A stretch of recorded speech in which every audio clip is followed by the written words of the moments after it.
Happy International Women's Month, Maddie.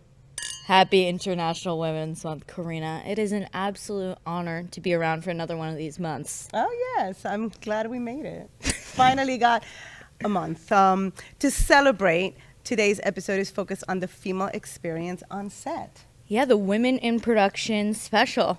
Boo-doo, It's boo-doo, not a boo-doo. musical, though. Yeah, that's next week. Next week, I'm going to introduce my wonderful coworker, colleague, friend, and amazing and beautiful Madison Schurr. Supermodel Linda Evangelista, we all know who she is, right? She is known for saying that she wouldn't get out of bed for less than $10,000 a day, right? And she was completely bashed for saying this. And she was just a woman that knew her worth. That is really well said. Thank you. Maddie set a goal in life, and she said that she would only have the word assistant in her resume for no more than 2 years. And she very quickly went from production assistant to associate producer. So you know what, Maddie? Good for you. Thank you. You are my Linda Evangelista clutch. I'm so honored. That's actually the best compliment ever. You're welcome, girl. Here's the thing. There are very few people you meet in your life and you instantly know, oh, okay, she's the one. I met Karina during my interview, which was, of course, a very anxious time in my life. But you are not only like a ray of sunshine, the talent that radiates off of you is next level. And for those of you watching at home, okay, this woman has produced and managed productions for the World Cup, the Olympics, and of course, Latin Disney. Who could forget? I mean, this is truly the master of the production craft right here. Thank you. Thank you. I'm so honored much. to even share a couch with you right Oh my now. goodness. Cheers to that, girl. Cheers to honoring each other on our month. I have entered the industry not too long ago. I think it's still under 5 years. Okay. So since I've been in it, I haven't seen much change in terms of how women have been treated. But I want to know if you have experienced any kind of shift or improvement in how women are spoken to or like communicated with on sets. I started almost 25 years ago. I started as the only girl in the room for a very long time. And until you came along, I was still the only girl in the room. Some things have changed.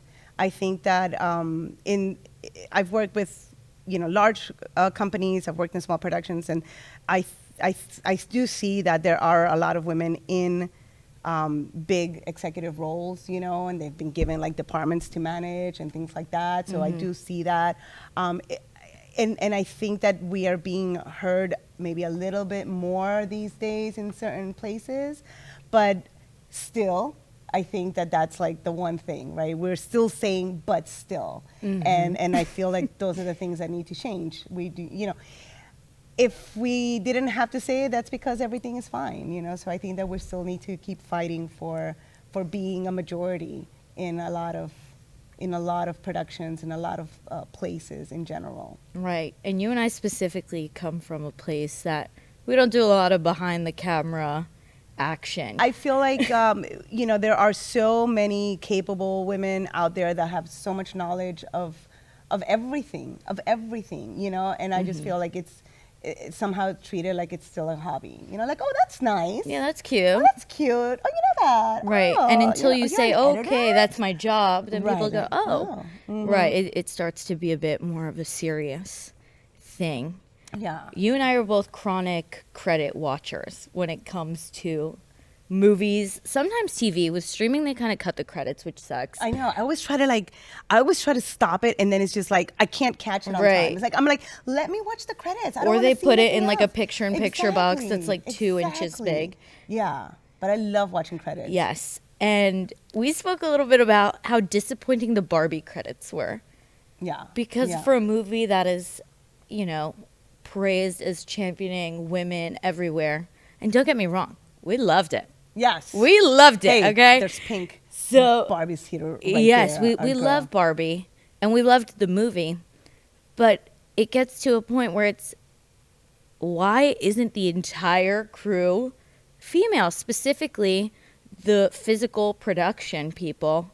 It's a lot of B cam, this guy, C cam, this dude. Yeah. And that was very disappointing for me to see because it's, we can make this movie with this beautiful message and this obscene budget, but when push comes to shove, do we really care enough to find a woman to operate a camera? And in this case, the answer was unfortunately no. It's not a jab at anyone involved. It was just, it was one of those moments. And I think that you just gotta do the search. They're out there. Like, I personally know a lot of them. I was mentioning that I had worked on the CNN special Searching for Mexico with Eva Longoria. And when I was hired, I was told that it was like Eva's request to have at least 70% of the crew be female, and especially like women of Latina women, you know, which is like was really exciting to hear. And I was just very proud to have been a part of that, because it's true. It's like when you look for them, they're there. We had directors, we have producers, everything from the fixers, the local fixers, like everybody was just about, you know, like a woman. But you know, again, it was a little disappointing when like your camera operators, your audio engineers, you know, those guys were still guys. Right. And I was just like, wait, there are no, you know, did you ask? You know, was that even like, it was like, well, these guys know what they're doing. These guys come from, and it's just like, all right, cool. But did you ask if there was anybody out there that would, you know, they have the experience because they've been given the chance to do it over and over and over again, you know?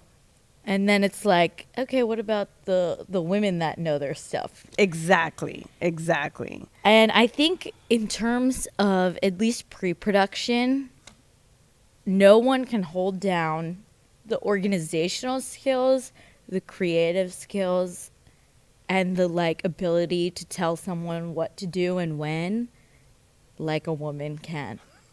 And my favorite example of this, of course, is a little clip you showed me of you on the set in Mexico, basically telling this gaggle of paparazzi to like kick rocks. So the circumstances were, we're shooting a scene in the market in Merida, and we had a bunch of, you know, press there wanting to do their job as well. But we're like, guys, we paid to be here. Can you please just move it? We'll let you shoot, but just move this way. Right. Just go over here, and then we can all get the things that we wanted. Sin embargo, algunos integrantes de su staff y producción intentaban impedir el trabajo de los camarógrafos y reporteros yucatecos, tapaban cámaras y celulares e intentaban sacar a la prensa del mercado. No podemos grabar. ¿Los de acá? No podemos. Ese es el equipo de cámara. Usted está grabando ya parte de nuestra producción, por favor.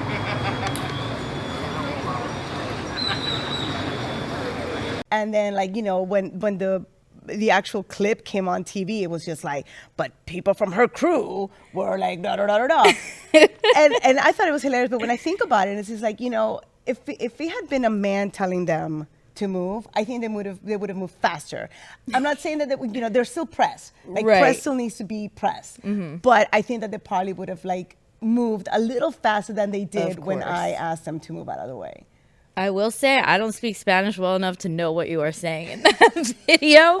Like, well, people forget a lot of producing is, you know, getting people out of the way, especially if you're like on location somewhere. So. Yeah, no, I really do enjoy, I love what I do. I really do. I love being a production manager. I love putting things together. I love being behind the scenes. I love seeing it come to life. I love like watching how everybody just works together. Like, I've seen it all, you know, and I just feel like, wow, this is, it's you know when it's a good production. Like, you know it because everything behind the scenes just flows.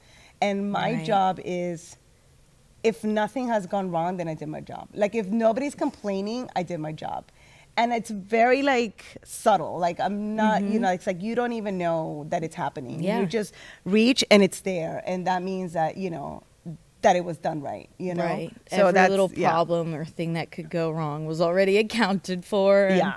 And you know, I mean, when you do live productions, like, for example, like the Olympics or the World Cup, and, you know, you're in a studio and you're getting like live hits, and, you know, you have a big crew and you have a lot of talent, and the talent is, you know, talent. Right. Right? I mean, like, we're here and we're like drinking a little champagne and we're having a good time, but like, talent is talent, and they have their own set of skills, let's say. Yeah.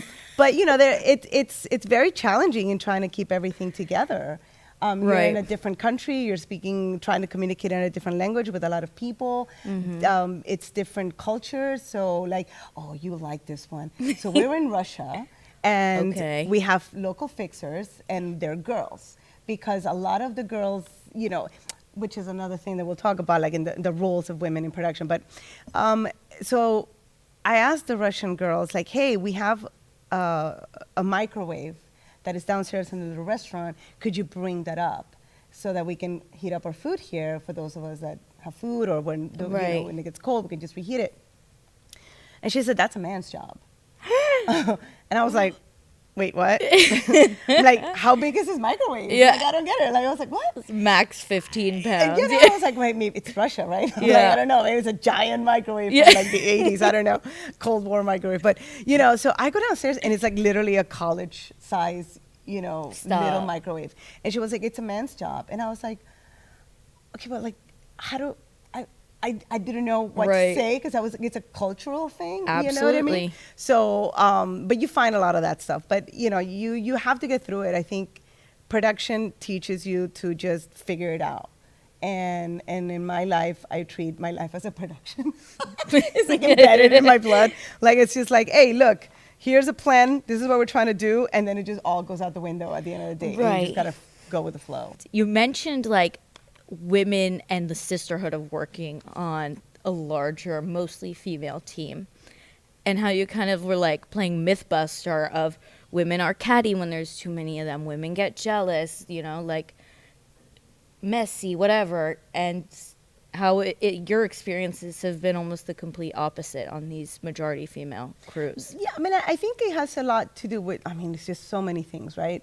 But we have, I mean, like you and I work great together, you know? Yeah. Like neither one of us is sitting here going like, oh, like, you Yeah. know, I can't even think. Like, we, Yeah. you know, we do different jobs, and I think that genuinely we want to see each other be the best we can. Right. And I think that this misconception of like women working together, or women can't work together. Oh, you know how women are. And it's like, Right. no, I'm sorry, I don't know. Because I mean, I'm a woman and I know how I am, and I want everybody to succeed and do a good Right. job. At the end of the day, the production needs to be great. So I think that, you know, we just need to work with that in mind. And when I worked on shoots, especially, like I said, like the Eva, you know, Searching for Mexico, where it was like, sometimes it was just all women in one room putting a show together and thinking about ways to, you know, make this work. Right. I mean, we had everything from like the executives down to the fixers, you know, that were women. And there was none of that. There was no like this Right. competition thing and this backstabbing thing and this like emotional thing and this moody. No, you know, and it's like, I mean, I'm sorry, but like, have you ever met a non-moody man? You know? So, yeah, I think that those are like myths and things that somewhere along the line somebody wanted us to believe. Right. But it's not true, ladies. It's not true. Get yourself a full women crew. Magic and happens. Make it work, and you will make it work, and it'll be amazing. Yeah. Yes. Sprinkle some pink dust on that. Yes, I do want to shout out really quick. It's not just the two of us holding it down for the female population at Clutch. We're the physical. Oops, I keep hitting this. We're the physical girls here on site. Yes, per but se. we also have our lovely Rianne over Mm-hmm. in a In land the- in the far, far Philippines. away. And Rianne holds it down like it's nobody's biz from, she's nocturnal too, which is, yeah. talk about badass. Yeah. Can I say that? Talk, Yeah, we can say that. it's done. and we have Rachel and Kathleen are two of our female editors. Yes. So we see you. We love you, kid. We salute you, ladies. Yeah, shout out to you. Cheers. You may not be with us physically, but you're in our hearts every single day. Aquí. Yeah, literally. Oh my God. And we almost forgot. The queen of HR herself. The one that gets us paid, girl. Where would we be without Amanda? She is a ray of sunshine. Also not physically in here, but totes in the heart. Yeah. Don't even. Yeah, absolutely. Love our gals on Team Clutch. I know we talked about some of our favorite girl power moments. Let's talk about some of the not so cute things we've run into. Whew, girl. Yeah, I mean, I like, will say none of it has been here. no, ever. no. Talk about like some change. I doubt that what I experienced at the beginning of my career would ever happen to me, nor would I allow it to happen to me these days. But, because I mean, honestly, the whole Me Too movement really helped us get through a lot. Absolutely. I always was like mindful of those creepy things happening on set, or just completely inappropriateness. But one of the things that I remember, I think about 20 years ago, I was freelancing. I started freelancing, and I was doing this event here in Miami, and we were going to meet with the people at the venue, and I was working with a little manager because he was tiny. Napoleon complex. Yeah, Napoleon complex for real. He tells me on our way to the meeting, I'm going to answer all the questions. Okay, so anything that they want to know, I'm going to answer. I'm like, all right, bro, Yeah, all right, calm go down, crazy, bro. sure. So we're sitting there at the table, and the person from the venue looks at me straight in the eyes and asks me a question directly. So I answer because I knew the answer, Right. and I say something to him, and all of a sudden, this dude is kicking me. He's kicking me under the table. No. Like, and I'm sitting there going like, oh, no, he didn't. Oh, no, he didn't. And it was one of those things where it's like, I just started freelancing, so I was just like, I felt that I just couldn't see anything. I felt like I couldn't, Right. like I just had to just, this is my first job. Yeah, out there, this is how it goes. Yeah. And I know for a fact that if that is happening these days, it would be very unfortunate. But I know for a Right. fact that, you wouldn't put up with that. You would have probably kicked him back. Right. I think we are getting much better at standing up for ourselves. I Yeah. think part of it is like the level we're getting empowered at in our youth as women. Yes. And like, getting raised in a way that's like, hey, you can do X, Y, and Z, by the way. And us being like, oh, okay, great. And kind of moving through the rest of our lives with that confidence and knowledge. So what about you? What happened to you?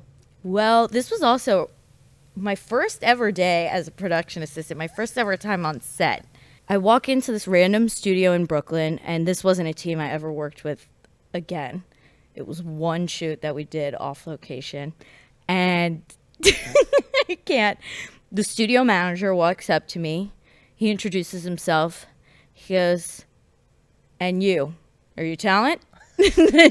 I was wearing black carpenter pants and like a baggy t-shirt. And I just kind of was like, I'm one of your PAs. Like, am I dressed like talent right now? Like, what's going on? And I remember being like so upset because I was like, is this what this is going to feel like? Is like constantly being whittled down or written off as, I'm girl, so I'm talent. There wound up being another female PA on that set, so we had a bit of an alliance going on there. Are you talent? No. Are you makeup? No. Are you stylist? No. Are you That's- crafty? No. Are you catering? No.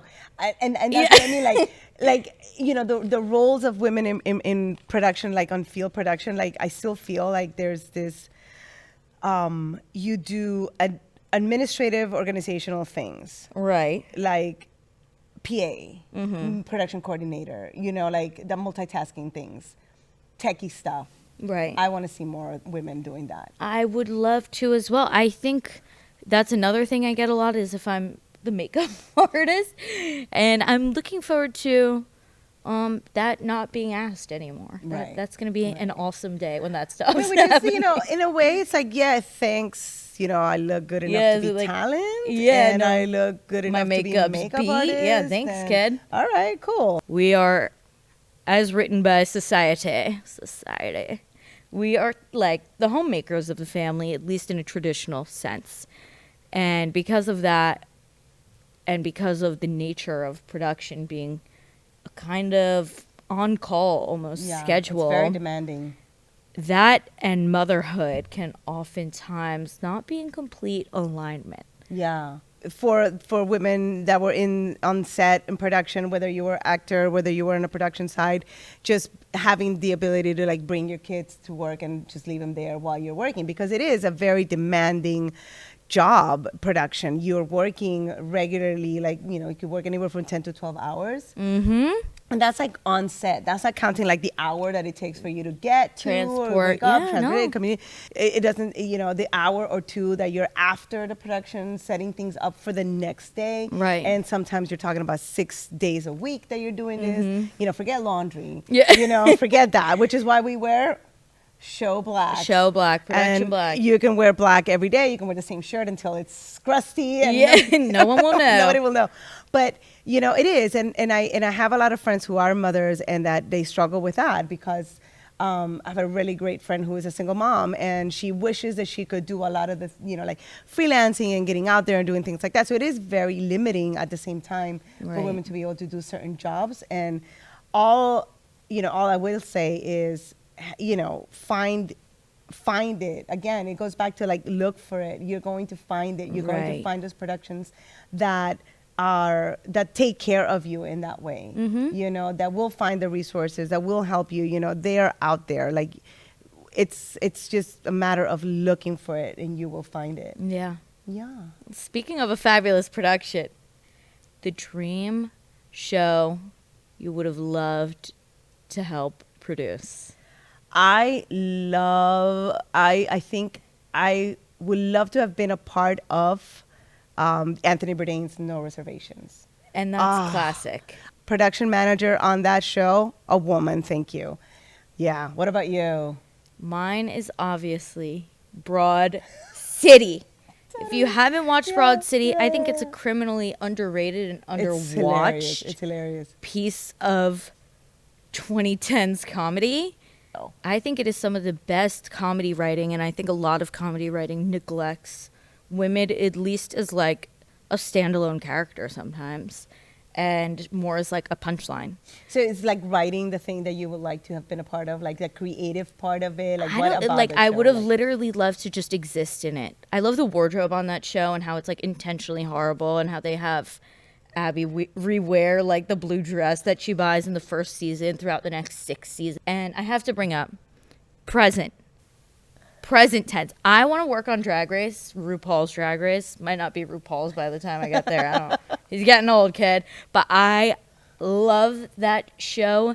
I love shows that are very like fashion driven. Of like, course. I love Beef, watching Beef. Like, I'm obsessed with, there's a website where you can look at like what's it, who wore what, or who wore it on TV or something like that. Okay. And you can go there and you can see like where they shopped. Yeah. And like Beef recently was one of them. I would love to have worked actually on Sex and the City. Like, oh my God. Don't even. I would have died. Like, you know, it's like when you work in productions, they are so intense. Yes. And especially when you're like on the field, when you're like months away from your family, or, you know, and Right. you go into this black hole. I remember coming out of productions and going to my friends like, how's your baby? He's like, he's 3 years old. Right. I'm like, Awesome. really? Oh, wow. Yeah. Okay. You know, and because of that you form this bond. It's almost like going to war and like having scars, and you come out and like, you know, 6 months later you see that person. Do you remember that one bitch that was? Yeah. You know, and like you have like these like, you know, commonalities.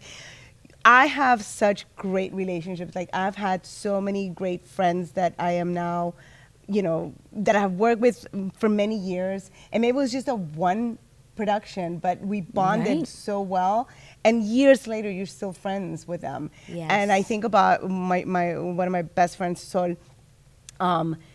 We met at Disney, Latin America, and Brazil, whatever. We traveled all over the place together. We met in the year 2000. Okay, she's still my best friend to this day, and her and I would meet every Wednesday, and I would go to her house, and we would make ourselves sour apple martinis, and we would watch Sex and the City.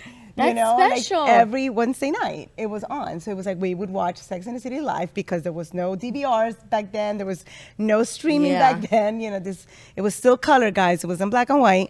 But but that's what we would do. And I think that's very special. You know, it's talking about like the sisterhood of, you know, you being able to like understand each other when it comes to productions and being there for each other when it comes to productions. I see this a lot on Instagram, right? Like this whole thing about like surround yourself with women that will say your name in a room full of opportunities, something along those lines.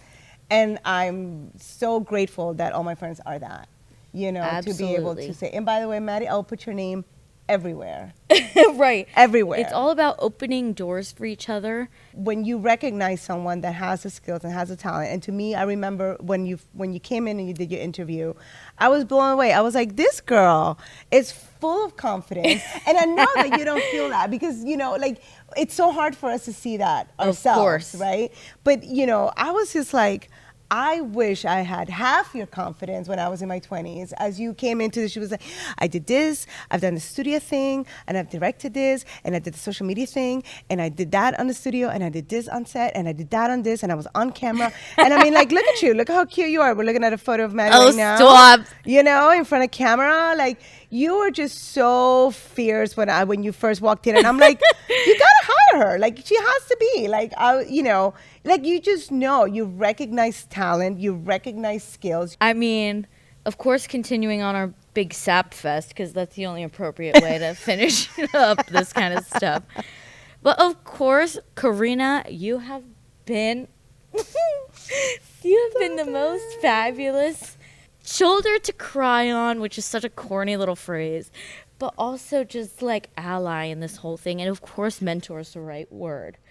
But this is an unbreakable sisterhood. Unbreakable sister, for sure. You know, I didn't have a mentor per se. Right. Like, I mean, everybody always told me that you got to find a mentor, find a mentor. And I was just like, I don't know how to do that. Like, how do you do that? Like, but I think that what I did is I observed. Like, I watched a lot of women in production, like executives and whatever.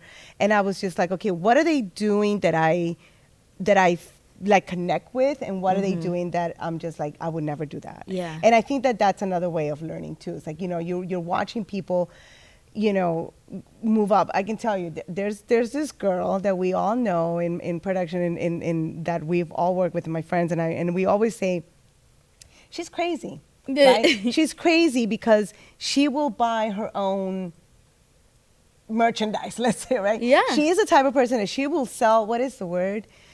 She'll sell, I don't know, it's in Spanish. I'm not from this country. No, ma'am. It's just like, you know, she's so out there and she's so, like, full of herself. Yes.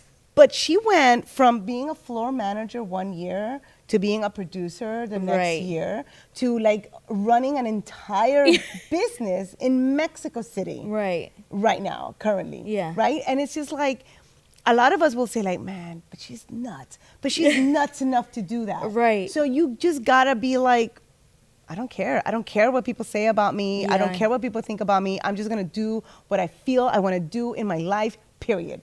We have to just take from that, right? Like, you have to take from that and be like, okay, what is she doing right? She's just got, like, the guts. Right. And she's just like, I'm just gonna go for it.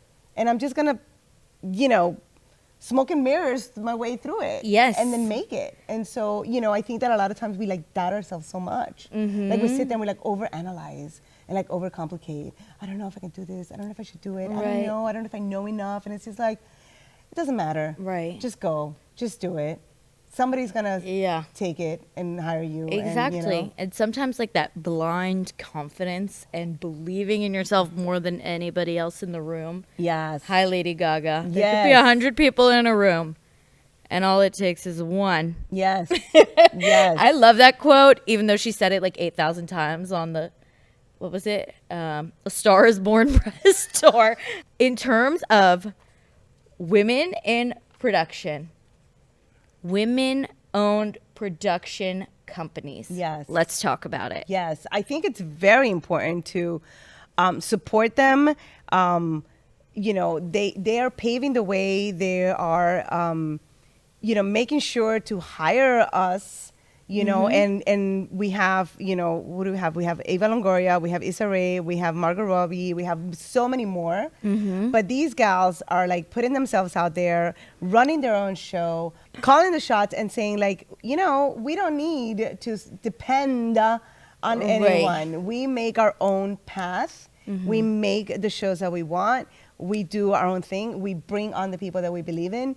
And I think Right. that it's important for us women to do that for each other. Always. Of course. Always. And a lot of these production companies have been the people behind these super like female centric stories. And that has been very lovely, like to watch gal pals of mine that, you know, couldn't care less about going to the movies say, okay, I need to go see that. Yeah. And I'm like, well, that's what happens when you throw a woman into the producer ring. Yeah. Like you get ideas that the other half of the population is really passionate about. Yeah. Let's talk about what we want for the future. Our Okay. hopes and dreams, our wishes upon a star to really round us out. I wish upon a star. This is good. Well, yes. Yeah. Yeah. Okay. What about you? What are you thinking? Well, I want to see less 2-hour-long movies, and I think only women can stop that epidemic. A movie should be under 2 hours. Yeah, no, for sure. Really, why are we sitting on a movie? For more Have than you 2 hours? watched I mean, a if it's femel not Gone with director the make a Wind. movie more than 2 hours? Which is like, hey, straight to I the point. haven't. We're just, I you haven't know. seen that happen ever. That is a male exclusive. It's just like, let's just behavior. add more to justify our existence. Right, and justify the budget. Yeah. So that's my hope for the future. More female directors, me not getting called a makeup artist. Yeah, I think the future is bright. I think the same. I feel like I definitely think that you guys, your generation coming up, is strong AF, and Yeah. I'm so excited to see what you guys are going to do, because you've already changed so much of the Yeah. dynamic and everything that is happening these days. Like I see it, I recognize it, I applaud it, I'm behind it 100%. Just don't forget us when we're like gray and in a little room going like, hire me. And I don't think women can get anywhere without each other lifting each other up, 100%. getting, saying our name, opening doors. Yeah. I think that at the end of the day, it's about finding your tribe, Yeah.